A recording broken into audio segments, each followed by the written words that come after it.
کرنے کی کوشش کروں گا. سید الشہداء نے مظلومیت تھی سید الشہداء کے اندر، آسمان کے برابر مظلومیت تھی، فعال مظلومیت تھی.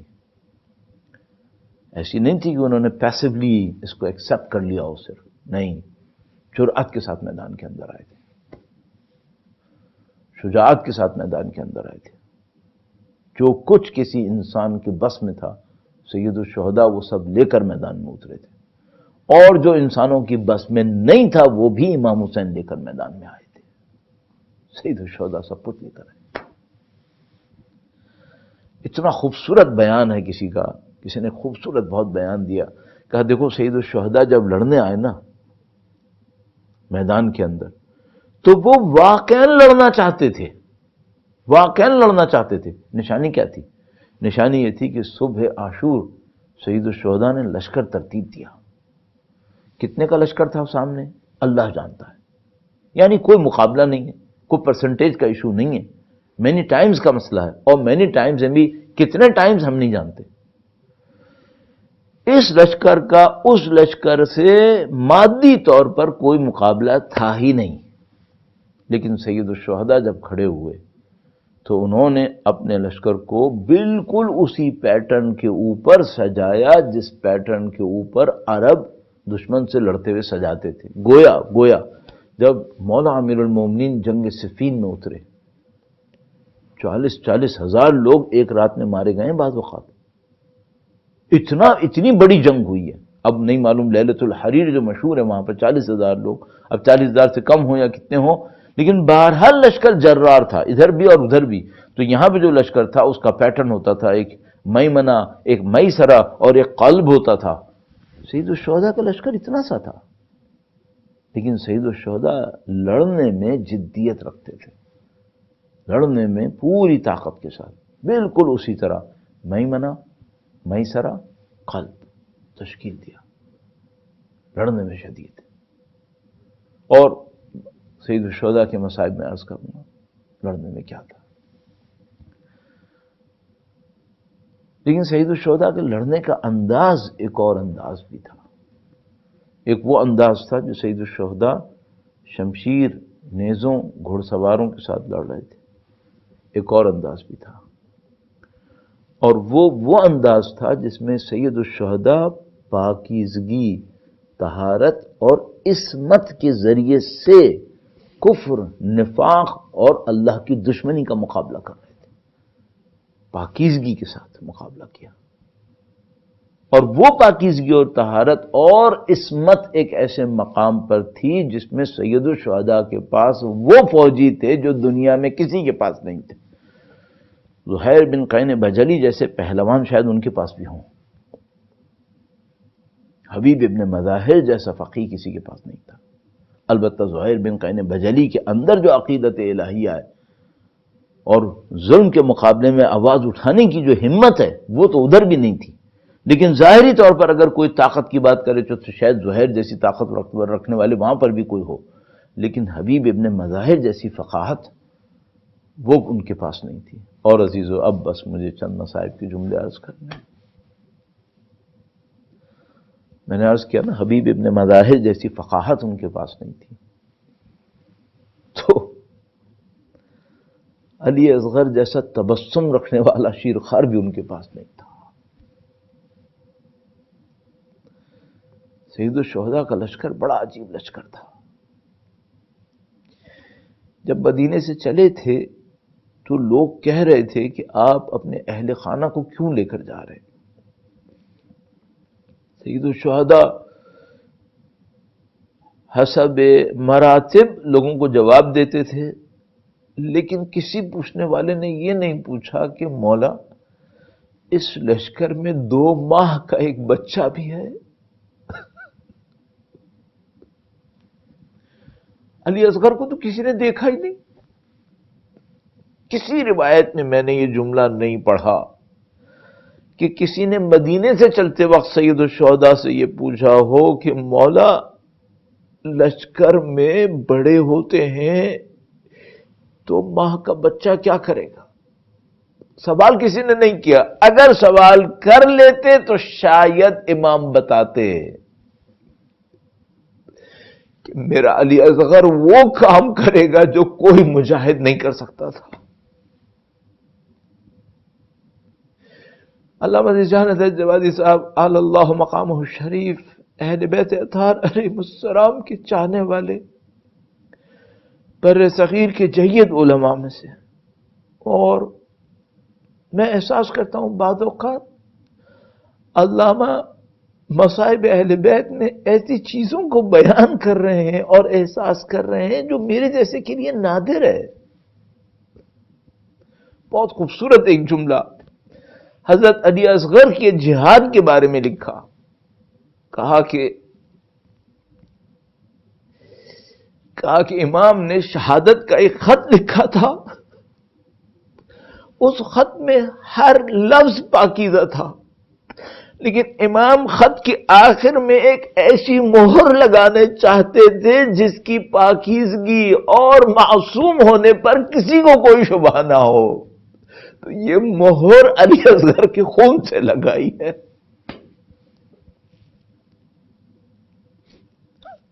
علی اصغر کے خون سے وہ مہر لگائی ہے انہوں نے. بس ایک موقع آیا کہ جب سید الشہداء میدان کربلا میں تشریف فرما اور اپنی ندا بلند کی، اور مادر علی اصغر کی طرف سے گویا امام سے یہ عرض ہوئی کہ مولا جب سے آپ نے ندا دی ہے بچہ بہت بے قرار ہے، بچہ بہت بےتاب ہے. سید الشہداء خیمے کے نزدیک آئے، مادر علی اصغر سے کہا کہ بچہ مجھے دو، میں شاید پانی پلاؤں. یہاں بڑا عجیب ایک لمحہ ہے، اور وہ لمحہ یہ ہے کہ علی اصغر کی ماں کو بھی پتا ہے کہ جو خیمے سے گیا ہے وہ واپس نہیں آئے. شاید ان مجالس کو اہل بیت کی چاہنے والی خواتین و مائیں بھی سن رہی ہوں گی. اگر کسی ماں سے یہ کہا جائے کہ اپنے جگر گوشے کو دو کے ذبح ہو، کوئی ماں یہ کام کیسے کرتی ہے؟ جب خدا نے مادر حضرت موسیٰ کی فریاد سنی کہ جب حضرت موسیٰ کی ماں نے اللہ سے فریاد کی کہ خدایا میرے بچے کو بچا، دیکھ فرعون مارنے والا ہے، تو خدا نے حضرت موسیٰ کی ماں سے کہا کہ میرے اوپر اعتماد کرو، بچے کو صندوق میں رکھ کر پانی کے حوالے کر دو. اب ماں کا دل گھبرائے کہ میں تو بچے کو بچانا چاہتی تھی، یہ پانی میں ڈالنا پڑ جائے گا. تو خدا بند متعال کہتا ہے اِنَّا رَادُّوهُ إِلَيْكَ، ہم موسیٰ کو تمہارے پاس واپس لے کر آئیں گے. وَجَاعِلُوهُ مِنَ الْمُرْسَلِينَ، ہم اس کو بلند مقام رکھنے والوں میں قرار دیں گے. میں وہ خدا ہے، تو نے مادر علی اصغر کے دل کو کتنا مضبوط کیا. خدا فرماتا ہے وَرَبَطْنَا عَلَىٰ قَلْبِهَا، جب حضرت موسیٰ کچھ دن تک فرعون کے دربار میں رہے تو مادر موسیٰ کا دل مضطرب ہو گیا اپنے بچے کی یاد میں. تو فرمایا خدا نے وَرَبَطْنَا عَلَىٰ قَلْبِهَا، ہم نے اس کے دل کو مضبوط کیا. خدا تو نے مادر علی اصغر کے دل کو کتنا مضبوط کیا. کوئی ماں دیتی ہے ایسے بچے؟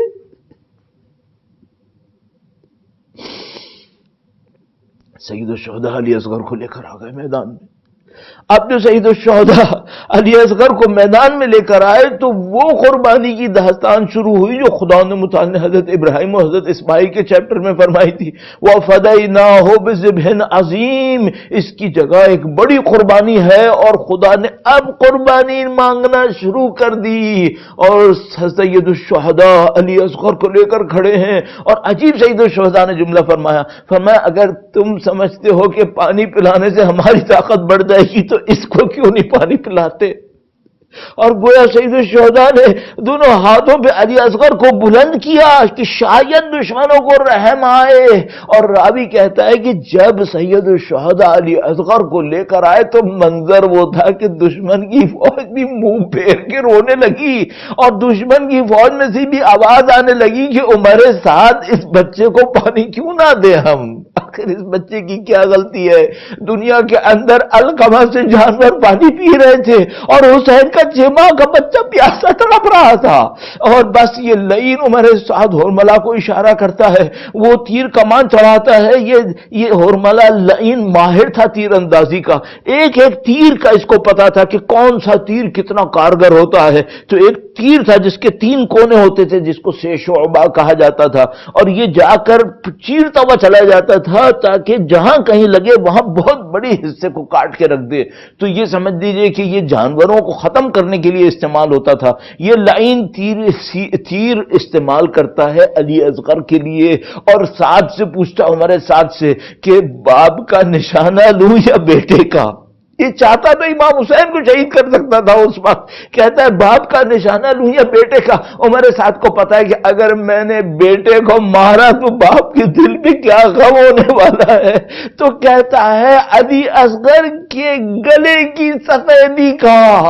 یہ لعین تیر چڑھاتا ہے اور تیر چلتا ہے۔ شیخ عباس قمی کی روایت ہے، اصغر واجدان محترم گریہ کرنے کے لیے کافی ہے، فرمایا تیر چلا اور بچے کا گلا کان سے کان تک ذبح ہو گیا۔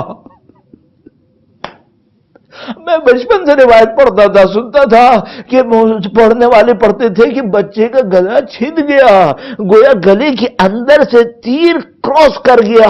لیکن شیخ عباس قمی نے مصائب کا ایک عجیب ہی پہلو لکھ دیا کہ بچہ ذبح ہوا، گویا باپ کی سنت کو علی اصغر پہلے پورا کر گیا کہ میرا باپ بھی تو ذبح ہونے والا ہے۔ علی اصغر اپنے بابا کے ساتھ شریک ہو گئے، ننھا سا علی اصغر، کتنا خون نکلا ہوگا۔ سید الشہداء نے اس مقدس خون کو اپنے ہاتھ میں لیا، کبھی آسمان کو دیکھتے تھے کبھی زمین کو دیکھتے تھے، اس خون کو گویا اپنے ہی پاس رکھا۔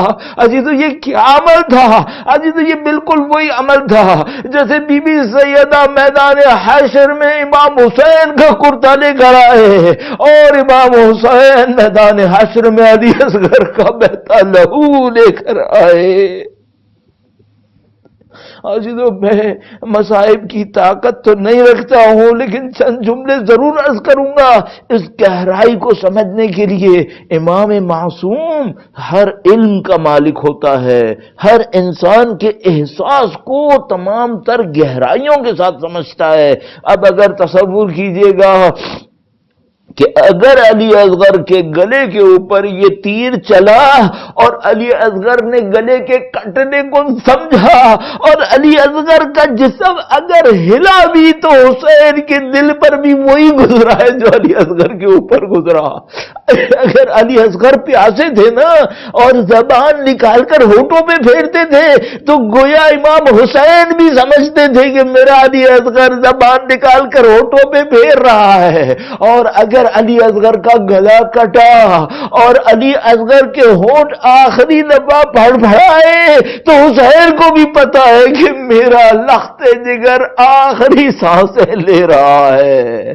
امام حسین یہ تمام مراحل آزمائش گزار گئے علی اصغر کی شہادت تک۔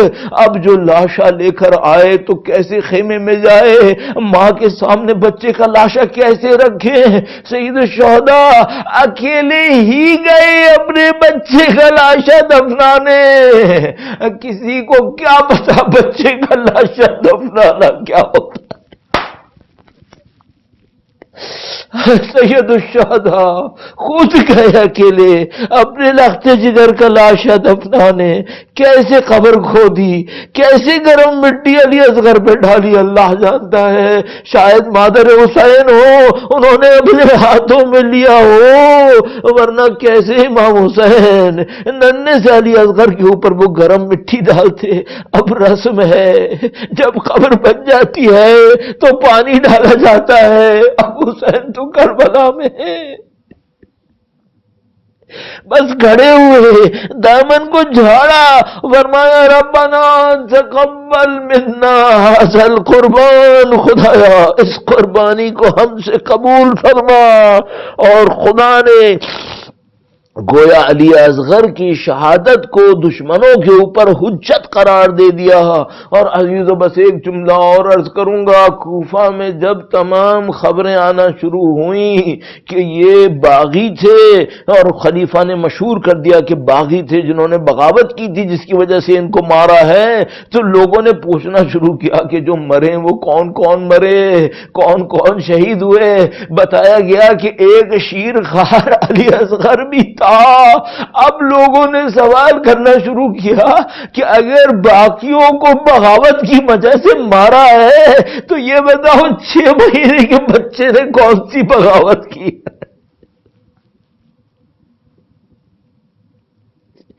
بأي ذنب قتلت وإذا الموءودة سئلت بأي ذنب قتلت۔ خداوندا الا لعنت اللہ علی القوم الظالمین، لعنت اللہ علی القوم الظالمین، لعنت اللہ علی القوم الظالمین، وسیعلم الذین ظلموا ای منقلب ینقلبون۔ پروردگار بحق خون مقدس علی اصغر، اس خون کی تقدس کا واسطہ پاک پروردگار ہمارے دلوں کو اہل بیت کی نورانیت سے منور فرما، ہمیں اور ہمارے مرحومین کو اہل بیت اطہار علیہ السلام کی نورانیت کے سائے میں جگہ نصیب فرما، ان کی شفاعت نصیب فرما، ان کی شفقتیں نصیب فرما پروردگار، وقت کے امام کی نصرت کی سعادت سب کو نصیب فرما اور ان کی نصرت کی راہ میں شہادت نصیب فرما۔